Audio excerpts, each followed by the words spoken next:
নমস্কার, আদাব, সালাম এবং প্রণাম জানাই আমার সকল দর্শকবৃন্দ এবং চাষি ভাই এবং ব্যবসায়ী ভাইদেরকে। আজকে আমরা আলোচনা করব আজকের দিনের আলুর মার্কেটে কি চলছে, কি খবরাখবর রয়েছে, আজকে বাজার কেমন যাচ্ছে, কোনো মান্ডিতে, কোনো পয়েন্ট লোডে বা কৃষক কত দাম পাচ্ছে, পয়েন্ট লোডে কি দাম হচ্ছে, মান্ডিতে ডালা বাছাই, গড় বাছাই পোখরাজ, সুপার সিক্স, চন্দ্রমুখী, পাকা পোখরাজ, কাঁচা পোখরাজ কী রকম দাম যাচ্ছে সেটা আজকে আলোচনা করব। ভিডিওটা সম্পূর্ণটা দেখবেন, আপনার এলাকার দাম জানবেন, আপনি কত দামে আলু কিনছেন, কত দামে আলু বিক্রি করছেন কমেন্ট বক্সে জানাবেন, আর আজকের দিনের আলুর যে সার্বিক খবরাখবরটা সেটা জেনে যাবেন। তাহলে কি হবে, পরবর্তীকালে আপনি একটা নিজে থেকেই একটা অনুমান করতে পারবেন যে আলুর যে পরিস্থিতি সেটা কোন দিকে যাচ্ছে বা কোন দিকে যেতে চলেছে। আসুন শুরু করি। ভিডিও লাইক করে যাবেন, চ্যানেলে নতুন হলে সাবস্ক্রাইব করে যাবেন। এই বলেই আজকের ভিডিওটা আমি শুরু করছি।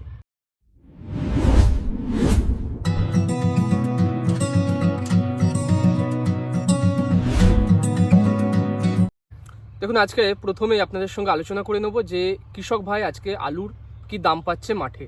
ওভারঅল আমাদের পশ্চিমবঙ্গ জুড়ে দাম কিন্তু একই রকম যাচ্ছে এবং মার্কেটটাও এই এক সপ্তাহ ধরে স্থিতিশীল অবস্থায় রয়েছে। মার্কেটে দাম একই রকম বিক্রি হচ্ছে, হয়তো কোথাও 10 টাকা বেশি, কোথাও 10 টাকা কম, কোথাও কোয়ালিটি বিশেষে 15 টাকাও বেশি, 15 টাকা কম, এরকম ব্যাপার।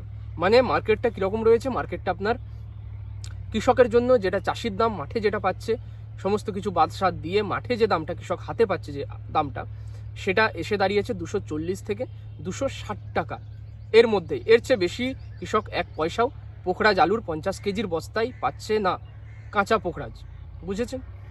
এরপরে পাকা পোখরাজ যদি হয়, এখান থেকে আরও 20 টাকা বেশি পাওয়া যাচ্ছে। যদি পোখরাজের ছালটা মোটা হয়, পাকিয়ে তোলা হয় আলুটা, সেক্ষেত্রে দামটা 15 থেকে 20 টাকা বেশি রয়েছে সব জায়গায়। এখন এই যে আলুটা দিচ্ছে, এই আলুটা পয়েন্ট লোডে আলুটা দেওয়া হচ্ছে। পয়েন্ট লোডে কি দাম হচ্ছে, মানে পয়েন্টের দাম যেটা, এই আলুটাই হয়তো ব্যবসায়ী ভাই কৃষকের কাছ থেকে কিনে নিয়ে বস্তাবন্দি করছে, বস্তাবন্দি করে সেলাই করে সেটাকে কিন্তু কোনো একটা গাড়িতে নিয়ে গিয়ে লরিতে লোড করা হচ্ছে, এবং সেই যে পয়েন্ট লোডের দামটা সেটা আজকের দিনে রয়েছে 300 থেকে 320 টাকার মধ্যে। এর মধ্যে ব্যবসায়ীর হয়তো 10 থেকে 15 টাকা বা 20 টাকা লাভ রয়েছে, গাড়ি ভাড়া রয়েছে, বস্তার খরচ, সেলাইয়ের খরচ, লেবারের খরচ, এসব রয়েছে। এসব নিয়েই কিন্তু এই 300 থেকে 320 টাকা এই দামটা আসছে পয়েন্ট লোডে। এটা ওভারঅল গোটা পশ্চিমবঙ্গের দাম। গোটা পশ্চিমবঙ্গের বলতে ধূপগুড়ি, ময়নাগুড়ি, আপনার উত্তরবঙ্গের এইসব মার্কেটগুলোতে কিন্তু দামটা 10 টাকা বেশি রয়েছে। আমাদের দক্ষিণবঙ্গের বেশিরভাগ মার্কেট, একমাত্র বাঁকুড়ার বেশ কিছু জায়গাতে 230 টাকা, 220 টাকায় পোখরাজ আলু কৃষক ভাই বিক্রি করছে। না হলে কিন্তু ওভারঅল 240-250 টাকা দামেতেই 50 কেজির বস্তা পোখরাজের দাম বিক্রি হচ্ছে, এই দামে বিক্রি হচ্ছে। এরপরে যে সমস্ত মান্ডিগুলোতে যেখানে যেখানে কাঁচা আলুর বাজারে, আড়তে, বাজারে, মান্ডিতে, কিষাণ মান্ডিতে, বা হয়তো কোথাও একটা জায়গা করে সেখানে মানে কমিশন মার্কেট যেগুলো বলা হয়, সেই কমিশন মার্কেটে যেখানে হয়তো 15 টাকা বা 20 টাকা কমিশন নিয়ে আলু বিক্রি করে দেওয়া হয়, কৃষককে সঙ্গে সঙ্গে টাকা পেমেন্ট করে দেওয়া হয়, আর পরবর্তীকালে যাকে আলুটা বিক্রি করছে সেই আড়তের যে আড়তদার রয়েছে বা যে মান্ডির যে হেড রয়েছে, সে কিন্তু টাকাটা আদায় করে এবং সেখানে তার বস্তা প্রতি হয়তো 15 টাকা, কোথাও 10 টাকা, কোথাও 20 টাকা, এই যে আমাদের যেটাকে বলা হয় কমিশন মার্কেট, যেটা ইউপিতে বেশিরভাগটা চলে, আমাদের এখানেও কিন্তু চলে, অনেক জায়গা রয়েছে, আমাদের এখানেই বিক্রি হয়। তো সেই যে কমিশন মান্ডিগুলো, সেখানে যে আলুটার দাম আজকে বিক্রি হচ্ছে, যে দামে বিক্রি হচ্ছে, সেটা কাঁচা পোখরাজের জন্য 340 থেকে 350 টাকা। ডালা বাছাই, কিন্তু আবার বলে রাখি, ডালা বাছাই, একটা ক্যাট কাটপিস, কোনো ফাটা দাগি সবুজ আলু এর মধ্যে নেই, ভালো কোয়ালিটির আলু 340 থেকে 350 টাকা কাঁচা পোখরাজ আলু। পাকা পোখরাজ আলু 355 থেকে 360। আর চন্দ্রমুখী আলুটা প্রায় আপনার 550 থেকে 560 টাকা। আপনার যেটা কেবাইশ আলু, সেই কেবাইশ আলুটা বিক্রি হচ্ছে কিন্তু প্রায় আপনার 450 থেকে 460 টাকা দামে। অর্থাৎ কৃষক ভাই যে দামটা পাচ্ছে কেবাইশ আলুর জন্য 360 টাকা, 365 টাকা, সেখান থেকে আরও 100 টাকা বেশি দামে ডালা বাছাই কোয়ালিটির, ভালো কোয়ালিটির মান্ডিগুলোতে কিন্তু বিক্রি হচ্ছে, বা যেসব মান্ডিতে ভালো কোয়ালিটির আলু বিক্রি হয় সেখানে কেবাইশ আলু এই দামে বিক্রি হচ্ছে। এরপরে যদি বলি ক্যাট কাটপিস আলুগুলো কী দামে বিক্রি হচ্ছে, ক্যাট কাটপিসগুলো 140 থেকে 150 টাকা দামে বিক্রি হচ্ছে। সেটাও কিন্তু একটুখানি বাছাই করা, মানে সেই ক্যাট কাটপিসের মধ্যে আপনার সবুজ দাগি এসবগুলো নেই। কাটপিসের মধ্যে ফাটা কাটপিস, কাটা, এগুলো তো রয়েছে, কিন্তু যেগুলো ক্যাট আলু, যেগুলো ক্যাটি আলু আমরা বলি, সেই ক্যাটি আলু কিন্তু বাছাই করা, সুন্দর বাছাই করা 150 টাকা বস্তা বিক্রি হচ্ছে। এই আমাদের ওয়েস্ট বেঙ্গলের ওভারঅল আমাদের কমিশন মান্ডি বা যেগুলো কমিশন মার্কেট রয়েছে সেখানের বাজার। আর আজকের দিনে আমাদের ওয়েস্ট বেঙ্গলে কিন্তু আলুর যে মার্কেটটা সেটা স্থিতিশীল রয়েছে, সামনের দিনেও আশা করা যাচ্ছে স্থিতিশীলই থাকবে। মার্কেট বাড়ার কোনো রকম কিন্তু কোনো পরিস্থিতি দেখতেও পাওয়া যাচ্ছে না। কোনো রকম কিন্তু সামনের দিনে যে কোনো নিম্নচাপ বা সামনের দিনে যে কোনো আপনার কিছু হয়তো কোথাও অন্য কোথাও ক্ষয়ক্ষতির জন্য দাম বাড়ার আশা রয়েছে এমনটা কিন্তু নেই। মার্কেটে এরকমই যাওয়ার মানে এরকমই কিন্তু যেতে পারে বা এরকমই যাওয়ার একটা সম্ভাবনা দেখা যাচ্ছে। আর কৃষক ভাইরা অনেকেই কিন্তু কি করছেন, এই দামের মধ্যে অভাবী বিক্রি কিন্তু করে দিচ্ছেন।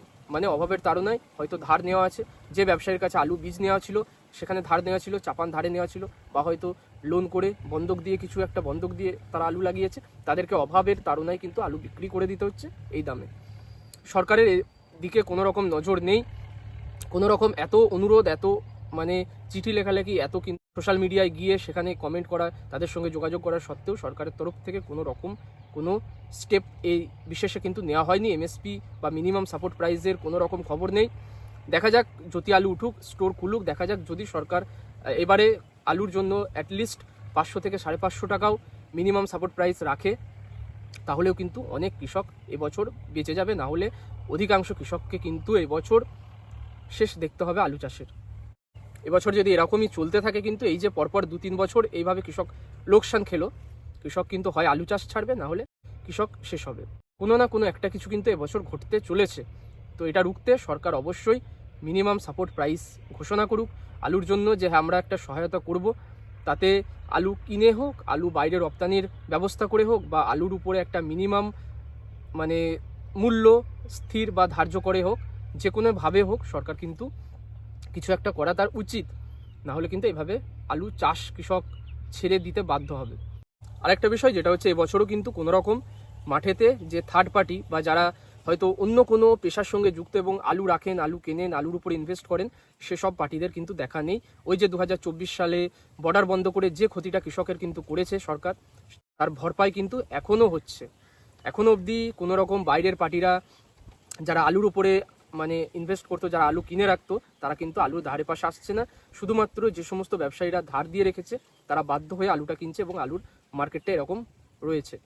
তো আজকের মতো এটুকুই ভিডিওই আপনাদের সঙ্গে আলুর জগতের আজকে যে সমস্ত আপডেটগুলো ছিল জানিয়ে দিলাম।